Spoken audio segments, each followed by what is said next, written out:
புதுச்சேரியில் பாலியல் வன்கொடுமைக்கு ஆளாக்கப்பட்டு படுகொலை செய்யப்பட்ட சிறுமியின் உடல் நல்லடக்கம் செய்யப்பட்டிருக்கிறது. அந்த காட்சிகளை தான் பார்த்து வருகிறோம். விவரங்களோடு செய்தியாளர் ரஹ்மான் இணைந்திருக்கிறார். ரஹ்மான், சிறுமியின் உடல் நல்லடக்கம் செய்யப்பட்டிருக்கிறது. புதுச்சேரியில நீங்க எந்த பகுதியில் இருக்கிறீங்க? இப்போ இதன் பிறகு மக்கள் போராட்டங்களை முன்னெடுக்க போறோம் அப்படின்னு சொல்லியிருக்கிறாங்க. அது குறித்த விவரங்களை பதிவிடுங்க.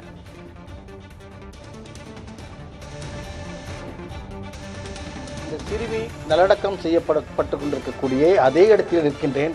இந்த இடத்தை பற்றி இன்னும் கூடுதலாக சொல்ல போனால் புரட்சி கவிஞர் பாரதிதாசன் அடக்கம் செய்யப்பட்டக்கூடிய கல்லறை அருகே தான் அந்த சிறுமி அடக்கம் செய்யப்பட்டு வருகின்றார். பெண் விடுதலைக்காகவும் பெண் முன்னேற்றத்திற்காகவும் பெண்ணுக்கு சுதந்திரம் கிடைத்தால்தான் நாட்டுக்கே சுதந்திரம் கிடைக்கும் என்று பாடிய புரட்சி கவிஞர் பாரதிதாசனுடைய சமாதி அருகே அந்த சிறுமி அடக்கம் செய்யப்பட்டிருக்கின்றார். அவர் அடக்கம் செய்யப்பட்டிருக்கின்றார் என்பதை விட விதைக்கப்பட்டிருக்கிறார் என்றே சொல்ல வேண்டும். ஏனென்றால் இவர் அடக்கம் செய்யப்பட்டதன் மூலம் அந்த விதையானது இந்த மாநிலத்திலே போதைப் பொருள் இனி எங்கும் தலை தூக்கக்கூடாது என்பதற்கு இதிலிருந்து ஒரு மரமாக விளைய வேண்டும் என்பதுதான் இங்கு இருக்கக்கூடிய சமூக ஆர்வலர்களுடைய கருத்து. அரசை பொறுத்தவரை பல்வேறு நடவடிக்கைகள் எடுத்து வருகின்றார்கள். கூட ஆளுநர் தமிழிசை சவுந்தரராஜன் அவர்கள் தெரிவித்திருக்கின்றார்கள். தொடர்ந்து போலீசார் இந்த விவகாரத்திலே அதாவது தனிப்படை அமைத்து இதற்கான விசாரணையை நேற்று மாலையிலிருந்து துவக்கி நடைபெற்றுக் கொண்டிருக்கின்றது.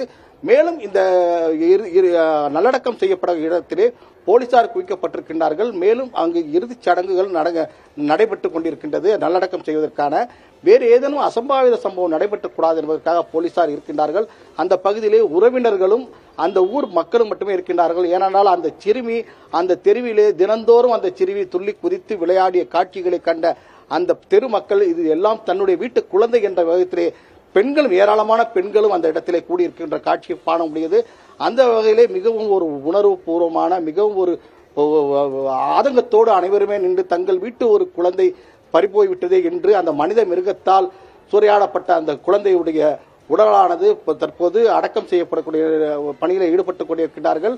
மேலும் புதுச்சேரியுடைய நகரப்பகுதி முழுவதுமாக போலீசாருடைய கட்டுப்பாட்டுக்கு கொண்டு வரப்பட்டிருக்கின்றன. நேற்று முழுவதுமாக புதுச்சேரியிலே பல்வேறு பகுதிகளிலே போராட்டம் ஆர்ப்பாட்டம் என்று நடந்தது. இதனால் பல்வேறு பகுதிகளில் சட்டம் ஒழுங்கு பாதிப்பு ஏற்பட்டது.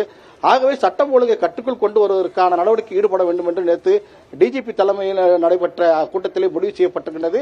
மேலும் இங்கு நடைபெறக்கூடிய அனைத்து நிகழ்ச்சிகள் புதுச்சேரி யூனியன் பிரதேசம் என்பதால் இதனுடைய பாதுகாப்பு முற்றிலுமாக மத்திய உள்துறை அமைச்சகத்துடைய கட்டுப்பாட்டில் இருக்கின்றது. ஆகவே இந்த சம்பவம் நாடு முழுவதும் மிகப்பெரிய ஒரு அதிர்வலையை ஏற்படுத்திய காரணமாக மத்திய உள்துறை அமைச்சகமும் இங்கு இருக்கக்கூடிய இந்த பாதுகாப்பு நடவடிக்கைகள் குறித்து அவ்வப்போது தலைமைச் செயலர்களிடம் கேட்டு அறிந்து கொண்டிருக்கின்றார். மேலும் புதுச்சேரி மாநில உள்துறையும் தொடர்ந்து இந்த நிலைமைகளை கண்காணித்து வருகின்றது. தேவைப்பட்டால் அந்த பகுதிகளுக்கு புதுச்சேரியிலே கிட்டத்தட்ட 3 கம்பெனி துணை ராணுவ படையினர் தற்போது தயார் நிலையில் இருக்கின்றார். பதட்டம் ஏதும் ஏற்பட்டால் அவர்களை உடனடியாக கொண்டு வருவதற்கான நடவடிக்கை ஈடுபட்டிருக்கின்றார்கள். நாளை முழு அடைப்பு போராட்டத்திற்கு இந்தியா கூட்டணி மற்றும் அதிமுகவினர் அழைப்பு விடுத்திருக்கின்றார்கள். அதே நேரம் நாளை வேறு ஏதேனும் அசம்பாவிதம் நடந்துவிடக்கூடாது என்பதிலே புதுச்சேரி அரசு கண்ணு கருத்துமாக இருக்கின்றது.